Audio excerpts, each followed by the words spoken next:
All right, guys, we're back for another episode of Brushing Them Back with Colby White. This is your co-host, William. Apologies, of course, that Colby couldn't be with us. He's chasing that baseball dream right now. And I told him, I said I'd hold it down until he got back. So first, one quick thing to get out of the way today. This is going to be the final installment of our The Moment Is Never Too Big. Our guest today is going to be Eli Lowry. And next week, we're going to have a Father's Day special where we talk to Kurt Auger. He's going to tell us about growing up with a baseball kid. It's going to be an amazing show. You guys need to check us out for sure. But let's get into it today with our guest, Eli. How you doing today, brother? Doing good. Eli, I've been trying to get Eli on for a while. He's a guy that's too busy to deal with us. He said he had a big summer that he just got behind him. He is if I had to describe Eli, because I've known him for a few years now, Eli is a guy that is going to be team first, and he's going to be team accomplishments, and you're never going to hear him toot his own whistle. So today I forced him into the studio, and we're going to talk about how good Eli's career in high school was. We're going to take you back to when when he first got started with his journey, his athletic journey, and we're going to talk about now that his high school career is over, what his plans are. All right, Eli, you ready to get into it? Yes, sir. All right. Hey, guys, before we get started, though, if you've got a question or a comment that you need to share with the show, or something you'd like to ask Eli, absolutely send it to us, and we'll get it on the air as many as we can, and let's see what kind of answer he comes up with. Eli, first of all, a few interesting facts that you shared with me before we got started, and I could not believe some of the stuff you told me. For example, I, sir, naturally assumed that you had played baseball at the Little League / Dixie youth level, probably from the time you could pick a baseball up until this current moment where you've just finished high school. And you told me that's absolutely incorrect. You said you played a little bit of Dixie youth here in the local area, and then you made the jump to travel ball, and that's kind of where you stayed until your school ball started, and then you tried to do both. So, first of all, I know you can't really probably remember a whole lot because you said you were like 8 years old when that move was made.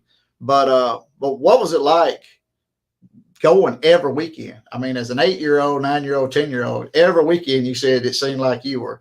I believe you said you were practicing three times a week and you were playing every weekend. Well, what was that like at such a young age? It was fun. It was really fun. So how far did you guys travel, like your travel team? How far did y'all travel away? Traveled like the coast, Jackson, Louisiana. Okay. And I'm assuming the same group stuck together for the duration. You play with a base core. Yeah. Yeah. So what you're saying is the kids that weren't really that good, y'all had to slide them out of the way and get some. Y'all didn't bring the ringers in. Is what you're saying? All right. So, I'm assuming you didn't have any decision making in the not playing the rec ball in the local area here. It was a parent's decision, but you think you missed out on something? You think not playing rec ball you missed out on something? I don't. I really. You saw the and I don't know, and I can speak from it from experience because I dealt with it for quite a few years. A lot of politics involved in that local rec ball. Okay. So, and then but what about travel ball though? There's not some politics mixed up in travel ball. I know as you got older you had to notice it. There is, but you didn't know the opposing team, so it really wasn't nothing said. Yeah.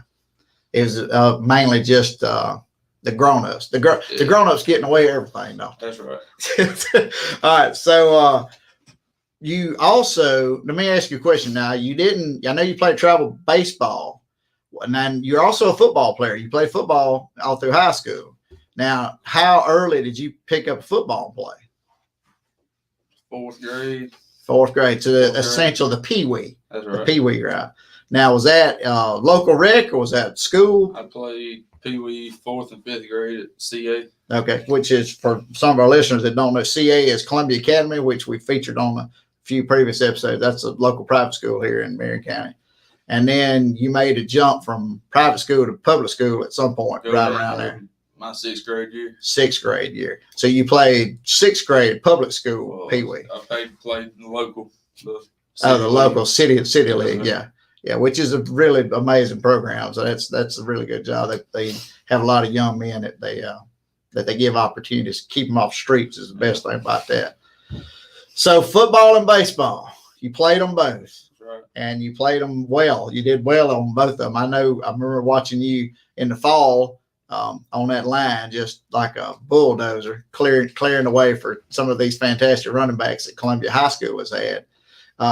At the junior high level, first of all, when you were playing Pee Wee football, you a pretty big kid, or you just average size, or? I mean, I was bigger. I'm just saying. So did you automatically get plugged in on the line because you're one of the bigger kids out there? So did you never had dreams of being the running back or the quarterback or the wide receiver? I understand. Didn't have hands for the job. That's right. Yeah. Okay. So you ended up crafting your skills as an offensive lineman. You said you also played a little bit of defense. A little bit. Now, be fair. Which one did you enjoy the most? Offense. You enjoyed offense more? You didn't enjoy snatching that offensive lineman, throwing him out of the way as much as they tried to do that to you? No. Come on now. I like putting them on the ground. I hear you. Pancake blocks. That's right. Yeah. How many do you think you had in your career? Just curiosity. I don't know. A bunch, huh? Go on. If you want to put some shame on Jeff Davis County, go ahead. You can say it. How many did you have in that one game against Jeff Davis County? Probably 9. I think 9. Oh my gosh. Hey, for all our Jeff Davis County listeners, he's just telling the truth. That's all there is to it. So all right. So travel ball, no youth rec league stuff. Traveled all over the place. Give me some places that you played, some towns all you played in. It was like they were like highlighted. Like you heard you were going to play there, and you're like, oh man, I'm super excited. I don't care if we play a ball game. But what's like a certain city or a region that you went to? I don't know, because we played a lot of times. Yeah, but that's another question I'm kind of curious about, because you played so much the travel ball. Was it a rotation of city? Like, did it seem like you went to the same ballparks and the same places over and over and over, or as you got older, those locations changed? The schools. Okay. As we got older, they kind of changed to like schools. Like okay. Junior colleges and stuff like that. So you started off something like a local rec complex, like we got like an Oak Grove, like the Oak Grove. Yeah. Our Grove was Optimus Park, whatever it's called, a place like that. Yes, and then as you got bigger and older and stronger, they had to move y'all to the bigger ball fields. Yes, sir. So, all right. So we talked about this a little earlier. Travel baseball. Who did you play with? Name a couple guys or 3 guys that that you played with as you were coming up. They're going to be you're going to have continued success at the next level. Probably Trey and Dylan. Trey Broom and Dylan Wallace, which for some of our listeners that are here every week, Dylan Wallace, has been featured on a couple of episodes. I can attest Dylan's a pretty good ball player, but the fella sitting right there in front of you is also a pretty good ball player too. But he's not a I first guy. He's a team first guy. So I appreciate that. I love team first guys. So and then Trey Broom. Some folks might not know who Trey Broom is. Kind of give them a little history. Who like Trey? I know Trey was a standout athlete at the high school level. So where, like, do you know where they're? I think Dylan is headed to Pearl River Community College. You said Dylan you thought was headed to where? Trey's headed to, I think, Southwest Mississippi Community College, which is in Summit, which is pretty close also. All right. So what about give me a top 5 of guys that you faced either on the football field or on the baseball field, or we'll do a top 3 of both, that you faced throughout your ball playing days that you knew were just going to be, they had that it factor. Well, I had a few on my football team. Jaheim Otis, for those that don't know who he's talking about, Jaheim Otis is a standout right now in his second full year at the University of Alabama on the defensive line. I can attest to what he's saying. Jaheim Otis is quite the athlete. So what about, that's playing with? Playing against the Parker brothers from Purvis. Hey, for those of y'all in the Purvis area that's listening, we're trying to get the Parker brothers lined up on the show because we want to talk to them about their journey, their baseball journey, all the way to a state championship this year, which is a sore subject right now for Eli. We don't want to talk about that. They knew they were so close this year, and it kind of slipped away from them. But that's okay, though. because you did have success at the highest level in high school on the baseball field and on the football field. Well, not so much on the baseball field. Y'all were really good. Y'all's baseball high school team was that group you played with was really good. And of course, on the football field, you made it to the. Yes, you toted a trophy on that one. So, and we thank who'd y'all play? Y'all played Batesville. No, y'all played Senatobi. We thank all the folks at Senatobi for coming down and watching Columbia beat y'all. We appreciate that. Yes. So, what about from what did you do? Let me ask it this way: football and baseball. If you had to rate them, one's got to be your favorite. Are you equally like? Did you enjoy both so much? Yes, sir. That's why you played. Yes, sir. So you weren't a guy that was just playing both sports to stay in shape throughout the year. That's right. You literally enjoyed both of them. Yes, sir. So if we had to choose, if I walked up to you and said, "Hey, COVID year, got y'all messed up. You ain't got to worry about going to class or nothing like that. We're gonna let you play one more year of one or the other. Can't do both. You can only have one or the other. So if you got a chance to come back for just one more year, what would it be?" I don't know. That's a big. It's got to be one or the other, man. Got to be one or the other. Probably baseball. Baseball, yes, because they're that close, aren't they? Yes, sir. Yeah. And I don't know, football, man. Football to me looked pretty close last year too. So I don't really. That would be a tough decision. That would be a really tough decision. So, what about? Let's shift gears a minute. Let's get off the athletic field. Let's talk a little bit about the school experience. Okay, matter of fact, you're a kid just like I am. You started off in private school. You ended up going to public school. I don't know the situation surrounding why you did what you did. I'll share a little bit of mine. I went to a private school. Same private school that you talked about earlier, Columbia Academy. I had moments when I enjoyed it, but I always kind of considered myself to be more of an outcast there. I didn't fit into any of the groups, the socioeconomical groups, the cliques, or whatever. I probably fit into a group, but it wasn't a group that you'd want to be in. And so I battled my parents to get out. Like I begged them to get out, and then. As a last ditch effort, I just shut down. I'd go to school, but I didn't do anything while I was there. And that kind of forced their hand. And they gave me an opportunity to go to public school, which was West Marion High School, which is the west side of the river. For some of our other viewers, they'll remember we featured a couple of West Marion guys, especially during their season preview. And I loved my time there. I also excelled at the public school level in athletics at a higher level than I did at the private school. And I truly believe, and it might be my own mind, that because of the level of competition that I faced, not only against, but playing with every day, made me a better athlete because of it. Now, I don't know if that's your situation, because you left, I had already started high school when my transition occurred. You were still in primary, in the grade schools when you said the sixth grade. So you had just had a small taste of what private school athletics was like. So it was a different situation for you. So what was that transition? Like, were you perfectly content at the Columbia Academy? Or then your parents made the decision to move you, or they said, "Hey, we're gonna you have an opportunity to go to public school. Do you want to go?" That's how it was. And you're like, "Yeah, I'm all for it." So you have a small sampling size because, like I said, you only played a couple years at the private school level, but you got a chance to play against some private school guys as you came up through travel ball and regular athletics, because there's a lot of private school, public school interaction now with athletics. Do you believe that you would have reached your athletic potential if you'd have stayed in the private school? I don't. Because I really don't. Why? Why do you think that? Like, for instance, football, like at Columbia is like, to me, I think it's way different than CA, and everybody that comes from CA to Columbia just says it's different. It's just like a different atmosphere. It's just, is it, like I said, the level of competition? Is it, I think so. The game's faster? Mm-hmm.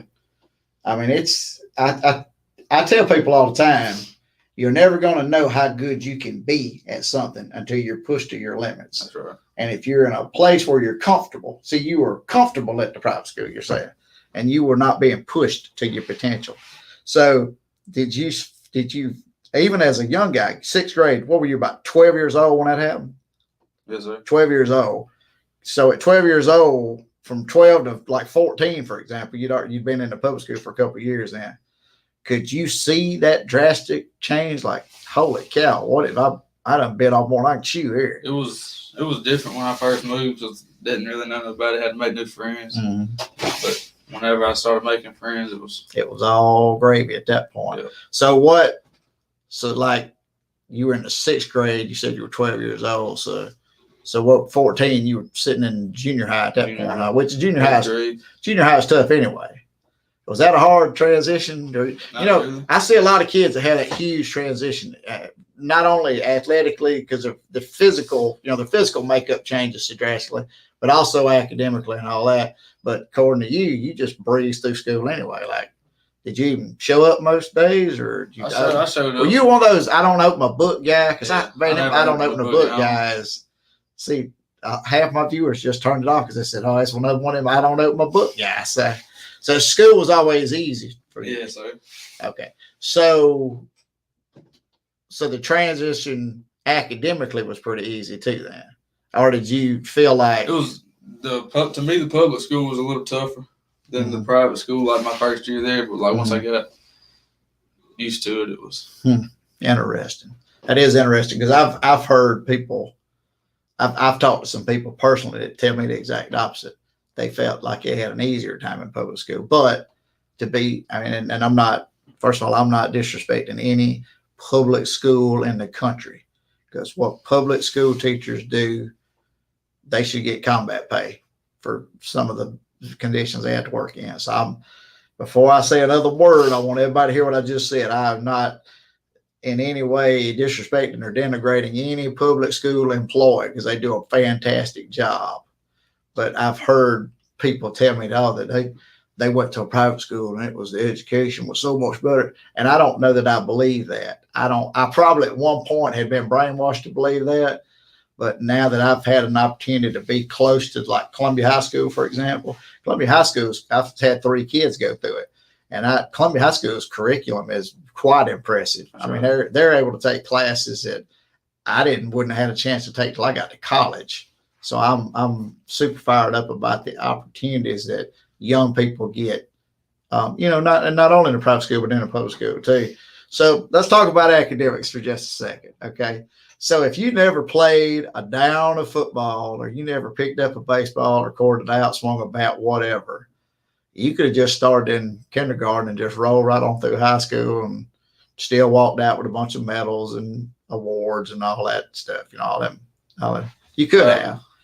Did the athletics help keep you focused on that stuff? Because see, I was a kid that the only time I ever really did well in school is because I had that motivation of my parents were like, well, you're not going to play whatever if you can't keep your grades up. Yes, sir. So yeah, but you said you weren't that kid there. You were the I don't open my book kid. Yeah, I never really opened the book at home. I just kind of got my schoolwork done at school. I could have free time. Interesting. So what you're saying is you very easily, you couldn't have lived without sports. No. You said yourself you couldn't have lived without it. Mm-hmm. You couldn't even make a decision if I gave you eligibility to come back, what sport you're going to play. No. So without athletics, your academics journey you'd have still completed it, but it wouldn't have been nearly as entertaining and engaging, right? So for the younger kids that are sitting here listening to this right now, I want to ask you a question. I want you to give me an honest, earnest answer. Okay. Did you or did you not learn lessons through athletic endeavors that you're going to take to your grave with you? I did. Because you were you a bratty kid back in the day? Young guy? Or did you just, everything your mom and daddy said you did it? Look, just because, listen, just because they're listening to this, be honest now, be honest. Most of the stuff I've done. Most of it. So you must have had a brother or sister or cousin or something that was bad then, because all y'all can't be good. You see what I'm saying? I'll go ahead. I'll take the brunt of the, when it comes to my family, yeah, my brother couldn't do no wrong. I was always the bad kid. I always did the stuff that wasn't supposed to be done because I was trying to delineate myself from everybody else. I was trying to be, separate myself, be the center of the room. Yeah, usually you're not a center of the room kid, though. Usually my sister's done the chores and I kind of done. Wow. I mean, threw the sister on the bus right there. Didn't even let me finish the statement. Said, yeah, my sister's a troublemaker. No, I'm the troublemaker. Oh, you're the troublemaker. They kind of done. Oh, okay. So they get away with everything. They get Yeah. away with everything. But that's your job, though. Like, you're supposed to take the heat for them, right? That's right. Is that how that works? Because you're the oldest? Youngest. Oh, you're the youngest. They're older than you. Both of them. They're 23. Well, I know why you can't. I know exactly why you can't do anything wrong. You can't be you the baby of the group. Baby. Oh, my Lord. You're untouchable then. I bet I could just imagine the conversations that was had at your house. When your sisters, you'd be tearing something up and they get blamed for it and they'd be like, he did it. And your parents looked at you and said, this sweet child could not have done that. He's the baby boy. That's right. Is that how that works? Most of the time. You played it up too, didn't you? You lived that part, didn't you? Yes, sir. All right. So, athletic family? Everybody in your family was athletes or? Usually. Yes, sir. Like everybody you think of, grandparents always there? Probably. Yes, sir. You got that athletic gene. It's all about genetics. Kinda. Is athletics all about, that's a good question for you. Is athletics all about genetics or is it about effort and performance? I say effort. You think so? I say effort. See, I had a guy tell me just 2 days ago that football, except for the quarterback position, this is exactly what he told me. I don't see what you think about it because you're a football player. He said, except for the quarterback position, he said that's only what he considered skill position on the whole field, because it's what they had to do, processing plays and making throws and all that kind of stuff, making reads. He says the rest of football has got nothing to do with effort and performance. It's all about genetics. He said you can bring a kid, and he did make a pretty solid point. He pointed out this kid. Well, he pointed out a few of them, but he pointed out this kid recently that did not even pick up the game of football until he was a senior in high school. He got an opportunity for a scholarship in college, and he just got drafted in the draft this past year. And it's because he's 6'5" and 310 pounds, and can bench press a Volkswagen and all that kind of stuff. So I say like. So did you ever run into some? You probably played with some guys or played against some guys like that were just absolute genetic freaks and played with some. I just want to say it. That's what I'm saying. Well. Jaheim was a big old kid, but I mean, to be fair to Jaheim, I'd be scared. He would have hurt somebody in high school if he was in the condition he's in now. He got to Alabama and they turned him into a grown man. That's right. He would have hurt somebody in high school. He'd accidentally put one of y'all in hospital at practice one day. Just accidentally. He wouldn't even admit to me, but it would have happened because it's just that's how it is. So, I'm glad to hear that. Because you're a pretty big old boy too. If you would have just gotten that weight room and just blown up, it wouldn't have mattered if you was, it wouldn't have mattered about your footwork. Mm-hmm. They told you just line up and knock that dude on his rear end every play, which that's what according to what you just said, you put half of Jeff Davis County on their rear end. So I don't know. That's just what you said. I heard that earlier from somewhere. I swore you said it. So, all right. So let's move on from where we talked about multi-sport. You said that it's a 50-50 deal. Okay, I don't want to give away what you're going to be doing in the future because we talked about this earlier. We're going to talk about it in just a minute. But if the opportunity arose, now that you've graduated high school, to play a sport at the next level, but you had to choose. I would probably choose baseball. Baseball? Mm-hmm. Not football? No. Interesting. See, you keep saying that it's 50-50, but you keep going back to baseball on me. I think you might like baseball a little bit more. Baseball, I think it's more like 65-35 at this point. Something like that. Something like that. it just feels good to square up a baseball and hit it a half a mile. It just does. Yeah, I know. You brought up something. We was talking about this earlier, and I forgot to even talk about this. During your baseball career, I knew you played a lot of first base. I'd seen you play a lot of first base. You also told me in your earlier years, and then after you said it, I remembered it. Like your freshman and sophomore year, you pitched some. And we talked about that. It's that left-handed curse, because left-handers on a baseball field, left-handers on a football field don't mean anything. Like, right. For example, you were a center on your high school team. You snapped with your left hand. Nobody knew that. The only person that ever affected was your quarterback. And that's if he's under center, because if you're snapping it back on a shotgun formation, left-handed, the angle's a little different, but that's it. That's what if he can catch, you should be snapping it right to him. So, but on the baseball field, I don't want to call it a curse, because I'm left-handed too. And I tell you, I used it to full advantage.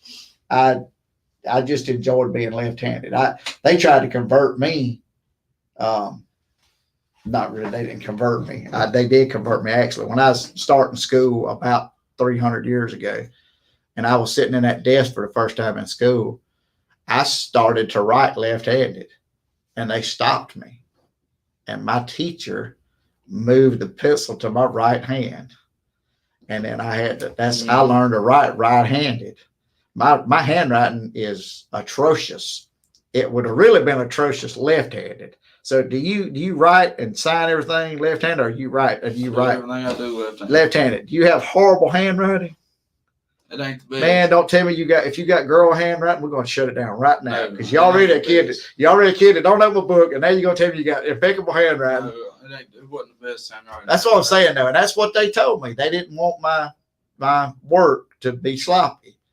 Little did they know, you forcing me to write with my right hand that I've never done. I dabbled with it a little bit before I got in school, but so I learned how to write right-handed. Like I said, my handwriting still wasn't that good.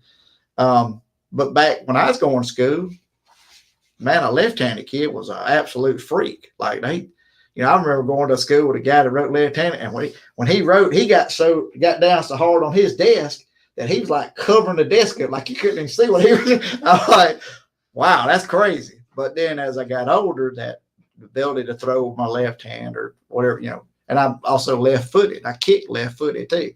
And I call that a blessing. But on a baseball field, we talked about that. That's a positional curse, though, isn't it?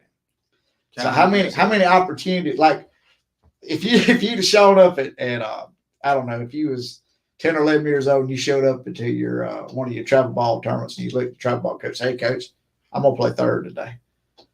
He would look at me and he was like, what are you talking about? Third base, dude, you're left-handed. Yeah. That's what he said, wouldn't he?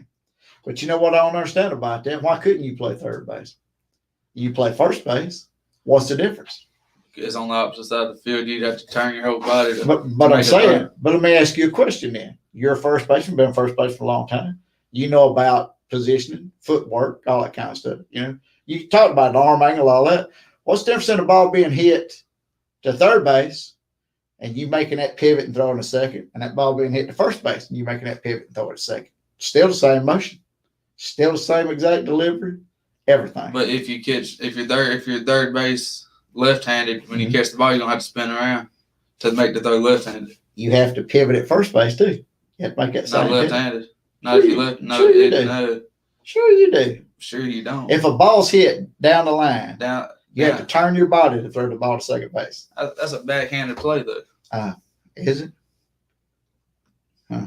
Interesting. Think about it. Line going this way, you catching it like this, and he's up just like this. That's an interesting philosophy. Shortstop would be extremely difficult, huh? Shortstop and second.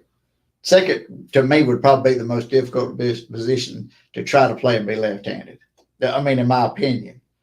Now, I never played it in the game of baseball, but after I got older and we played some like recreational style softball, I played first, I played third, I played short. I even played a couple games at second, and that was the hardest position for me to play because there's too much movement. Like you're moving way too much as second baseman. And then, of course, outfield. In baseball, that's about your only other option.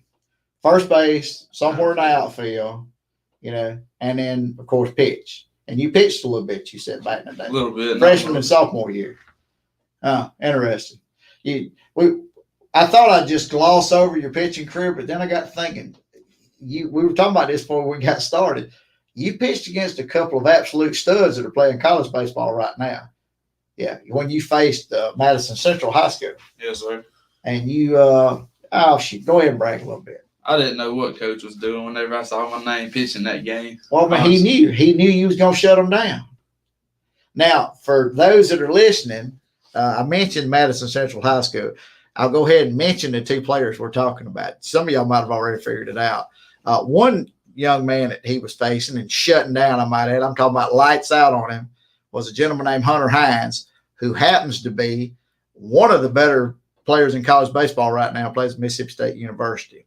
And the other young man was the Pac-10 Freshman of the Year. I think it was last year, he's Freshman of the Year. His name is Braden Montgomery, and he's an absolute beast. I was watching him just last night, I think it was, in the Super Regionals of the College World Series. So, and all this young man sitting in front of you did was lights out, shut them down. I wouldn't say that. If they didn't hit a ball 600 feet on you, I'm pretty sure they used lights out on them. Yeah, they didn't. They didn't hit a ball 600 feet on them? No. And the way I tell this story, and it'd get better the older I got, it'd be like, y'all remember two fellas named Hunter Hines and Braden Montgomery? And they go, yeah, man, dude. Man, back in high school, I pitched against them. Shut them down. So that's how you tell that story. See, a story, I'm going to give you a little bit of piece of advice now as you get, because you're just a youngster right now. As you get older, there's two rules of thumb when you're telling us an ex-athletic endeavor story. You're either 10 miles out of town or 10 years out of school. You can get that, it can be as juicy as you want it to be at that point. Because 10 miles out of town, don't nobody know who you are, and 10 years out of school, can't nobody remember to argue with you. So remember that. So in 10 years, when I check back in with you, I want you to tell me that story, and I want to see how good it is. Okay, you got that? Yeah. Okay. All right. So let me jump back into academics because I got off track because you was killing me with the left-handed option in the third base, and you trying to explain to me you couldn't play third base in baseball. Before we get out of that, what about catcher? You ever tried a catcher in your day? Never been a left-handed catcher? You ever seen a left-handed catcher? I played with one that caught Holden Hartzell that's going home. Left-handed catcher? He caught when we was younger. Yeah, but then he moved off out behind the play. Mechanically or from a delivery standpoint, left-hander can't catch either. In your opinion. Well, it's easier for the right-hander to throw it down the second because the left-hander is going to hit the right-hander better. Right. I guess that is a good point you bring out. Because there's more right-handed batters than left-handed batters. I'm telling you, man, you ought to be a coach the way you're very analytical the way you put this stuff out there. I like it how you talk about angles and arm angles and delivery points and all that. You've learned quite a bit in your athletic endeavors, I can tell. You didn't even realize that you was picking up all that stuff going through, did you? I did. That's some of that stuff we was talking about that you'd learn lessons that are going to take you through. I do. What's probably the best? Let's break it up. From when you was a young guy, when you was, I don't know, from 10 years old, starting high school. What's that about? 5 years time, 4 years time. What's the best advice a coach during that time ever gave you? It was probably something dealing with your mechanics or dealing with your swing or something. It was probably something from a tactical standpoint, playing ball. So I'm curious to hear what that was. What's probably the best advice? You ain't even got, unless you want to give him credit for it and tell us who he is. What a coach that told you something that really stuck with you. Trying to think of one. I've been told so much. I heard you say Trey Broom earlier, right? Yes, sir. That is Mark Broom is his father, right? Yes, sir. Mark Broom have anything to do with the travel ball team? He was our head coach. He was one of your coaches. I promise you. If you'll think for 10 seconds, Mark Broom told you something that. Oh, he's told me a lot. I'm just saying. I promise you, Mark Broom has it. Mark. That's one thing I love about Mark. Mark is one of the most motivational human beings I've ever met. That dude can just. you can be in your worst mood, and that dude can tell you something, and you want to run through a wall after he tells you that. That's right. So what? Give me one thing that you think of stuck out. Like I know you probably having like a 1 for 22 or like a 2 for 17 or something like that during a tournament. And he walked up to you and said something. It might have been 2 or 3 words, but it probably it resonated with you. Well, what would that be? Probably just like telling me to like flush it, and then yeah, that's what I'm saying, because you don't even realize that till you go, why am I trying so hard? That's my problem. Right. It's got to be instinctual. It's got to be natural. You can't force, because in the game of baseball, you can't force nothing, can you? Because what happens when you start forcing? Trying to do too much. Listen, you couldn't hit a baseball with a boat paddle when you start forcing. That's things. Right. All right, so you made it through the Mark Broom years, and you are super prepared to play high school baseball. Now you're still playing a little travel ball at this point. Didn't you say you played travel ball up till high school? You said. Well, up till about we played going into my junior year summer, and that was it. Daggone, man! What'd you play, like 200 games a year? It slowed down a lot when we got in high school. Oh, okay. I was thinking, say, dude, you putting in like a major league season. Yeah, I think the best games I ever played in 1 year was like between rec ball and high school and everything. I think I played like I don't know, like 62 games or something. And I thought, man, I was absolutely exhausted at the end of that year. Mm-hmm. So you make it to high school. How many high school coaches did you have? Because was there a coaching change right about the time you started high school? Or no, he came whenever I had the same group of coaches all the way through high school. Junior high was different, but we never really did see the high school coaches. So Coach Lindsay came back. Junior high. Who was your junior high coach? Ryan Davis. Ryan Davis. Okay, so it's the same group. Mm-hmm. Yeah, Kyle Lindsay. But Kyle Lindsay was the head coach then, or was he an assistant? My 7th and 8th grade year, Greg Owen was the coach. Greg Owen, that's right. Yeah. Lindsay was there my 7th grade year, and he left my 8th grade year. Right. And then came back. He came back my first. So he was your high school coach. So what? I know they had to be, because y'all have had some high pressure moments during your high school career. Because I'm not taking anything away from y'all's effort as a team, but y'all play in probably the most competitive baseball district in the state of Mississippi. I agree. I mean, they are absolute. They're some beast in that. I mean, they're cranking out kids, sending them all over the country. I mean, they got ball players everywhere. So give me a moment where you were like, the moment was just, it wasn't really overwhelming, but it's like you kind of felt maybe kind of defeated. And Lindsay walked up to you and put his arm around you or pat you on the back and said, "Look."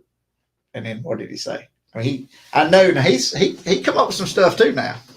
Mm-hmm. He came up with a lot.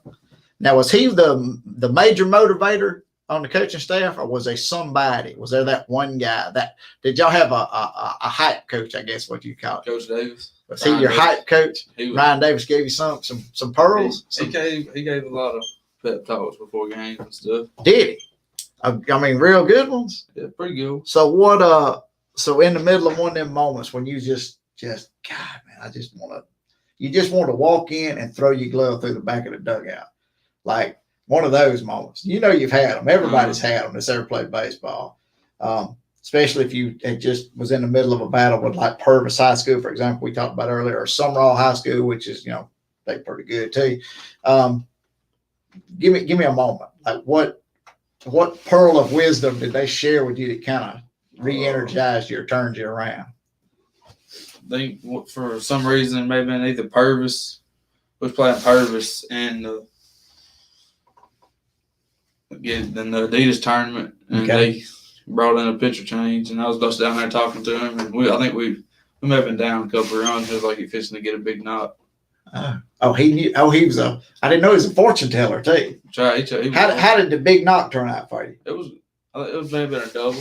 Okay. It was a double. Okay. You should have told him if he was forecasting the future, you wanted a home run. That's right. Did you go back to him and say, "Coach, I needed 2 more bases out of that. You got to do better next time"? He called one or two times. Oh, he's called a couple of your shots too. Mm-hmm. Wow. So I know you're a team guy and you don't like talking about yourself, but were you in a game, late in the game, close game. Did the coaching staff, when you were headed out to sitting in the on deck, on deck circle or coming to the plate, were you a guy that they're like, we need a bomb out of here. We're going to turn the tide. Eli Lowry's going to be the guy that's going to do it. Yes, was there moments like that when they walked in, you said, hey, if you get a good pitch, he's probably going to come, fastball in on you and come out, did everyone get to say, look, if he gets 2-0, 3-0, come out of your shoes on that. You know what I'm talking about? And I mean, so he was that was that coaching staff. Yes, sir. Okay. So that's all right then. I'm glad to hear that. I'm glad it's not a conservative. I'm glad it on a 3. I don't know many coaches that would let you swing 3-0, to be honest with you. I never played for one that would turn me loose 3-0. So I had a lot of at bats that I was 3-0 green light. Okay. You quite successful too. We didn't even talk about some of these crazy numbers you put up. Let me see if I can find what I pulled up your max prep stuff, and that's why I asked. I said, "Is this stuff like legit?" Some of these numbers, you go, "I guess." So here's what max prep reported as your career stats, and let's see how close they are. It says you played 90 games. That's about right. We figured that out. You had 83 hits. You had 73 RBIs. You scored 48 runs. You had a career batting average of 320, and your OBP was 440.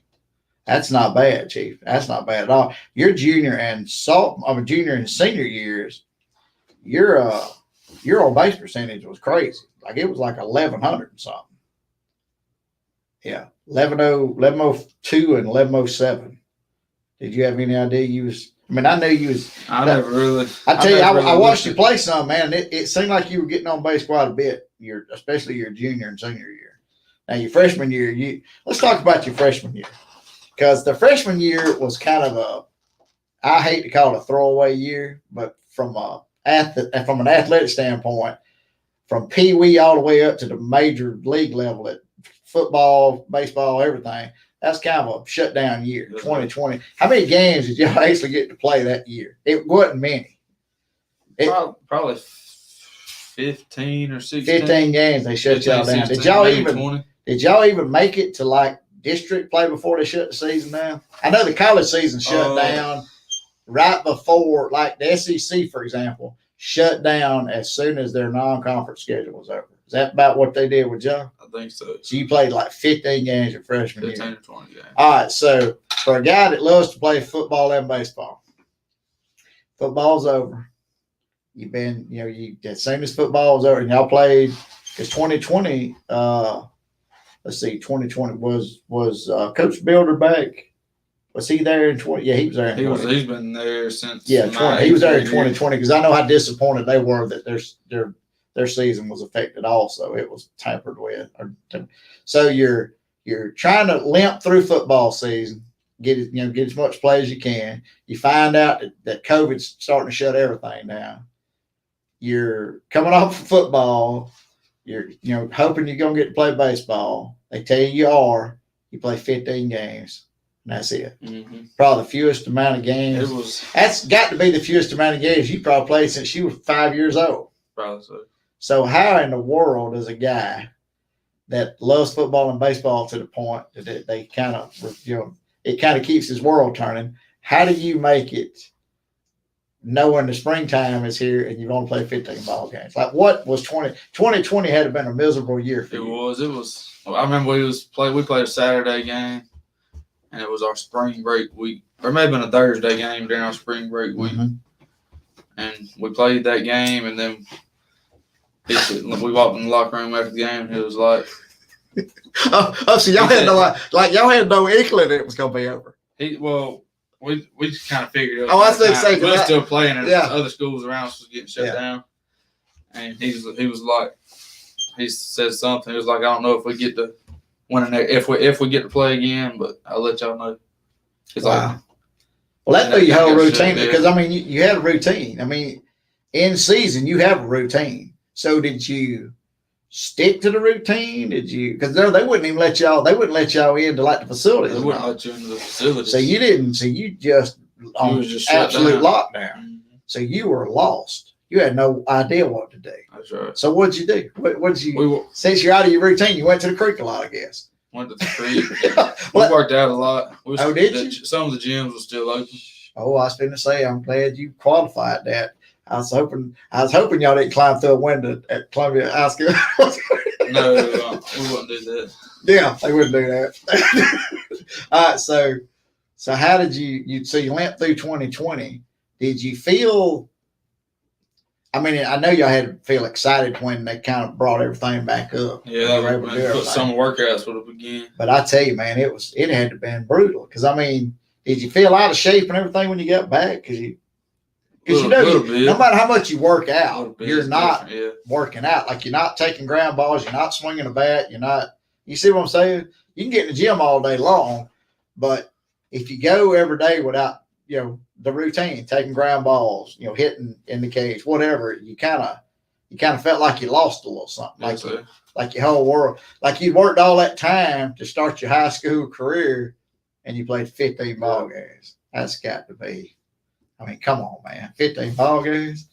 It'd be like you can't work on. I see you can't work on hand-eye coordination. I had a guy try to convince me that if you play MLB The Show every day on a video game, that you can keep your hand up. I don't know how that works, but I don't know. Unless do they have it set up where you swing a bat now virtually? I don't know how that works. Where you can swing a bat. Oh, okay. Well, there you go. Maybe that's what he was talking about. I thought he was talking about the little paddle type deal. So I was said it took you a little time to get back in the swing, or you just jumped right back in after it was over. After that, so we knew football would be next. I just shut down baseball that year and just went straight for football. And it also made you appreciate it even more when you got a chance to come back, didn't it? That's right. Because you probably had devalued it a little bit, like, oh God, baseball, it's baseball season, or it's football. Now, how much football did y'all get to play? We got to play the whole season. Yeah, I knew y'all, but they didn't do. Did they do playoffs and all? I thought they shut some of that stuff down. Maybe they did. Some schools. Opted out. They opted out. They had to shut down if their players got. Yeah, that's right. If their school got shut down. Did y'all struggle with that during football that season? No. So y'all got your whole football season. The whole football season. Yeah. So you went into Christmas thinking, hey, we might actually ride this thing out, and then you got working. Y'all did some workouts. It was actually the 2020 football season. Yeah. That was like different. Yeah. So we had to wear like masks and stuff at practice. Yeah. That's crazy. It's hard enough to breathe out there when you get hit in the mouth, and now you got a mask on too.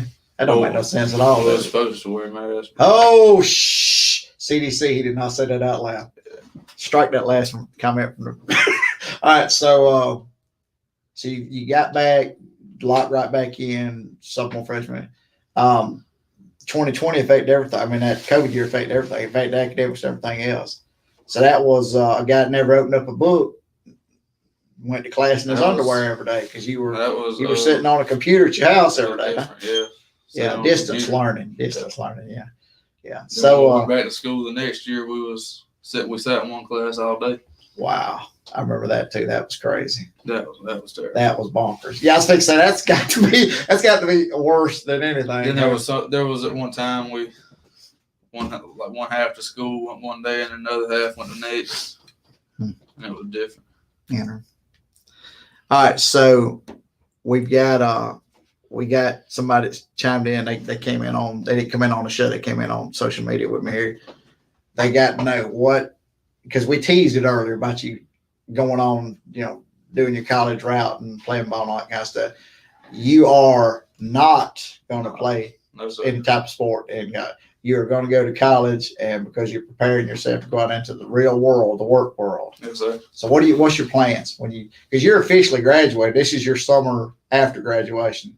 So you hadn't already started classes of any kind. No, sir. I know that's a crazy thing some folks do too. No. Summer school on purpose. What the heck? What?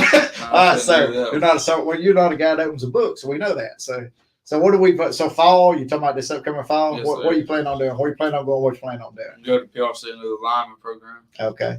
Now, for those of some of my listeners from around the U.S. and around the world, I have no idea what he's talking about. Linemen, that's the folks that every time the weather gets bad, they go out and they keep your electricity running. So you better appreciate this guy and everybody else that does that, because that's a crazy job out in bad weather to keep your lights on. So, like I said, that is a noble. I told It you. was a really hard decision. Hey, I told you, man, that's a noble profession. Because I'm gonna tell you what, you're gonna make really good money doing that. But that is you got some crazy hours and some crazy work days in front of you. So, because I know plenty of folks in this area that do that, and that's a crazy job. But we greatly appreciate it. So I hope of course, you're gonna do well. You ain't had to open my book since you started school, so you ought to blow right through this. Try to. Hey, be careful, man. Electricity bites. Just say. All right. So let me check one more thing here. One other question that no, we're not going to ask that question. Relationship question. We're not going to ask that question. He had already taken relationship off the books. He said that's his private thing. So we'll talk about that later. Y'all can talk to him later off the show after that.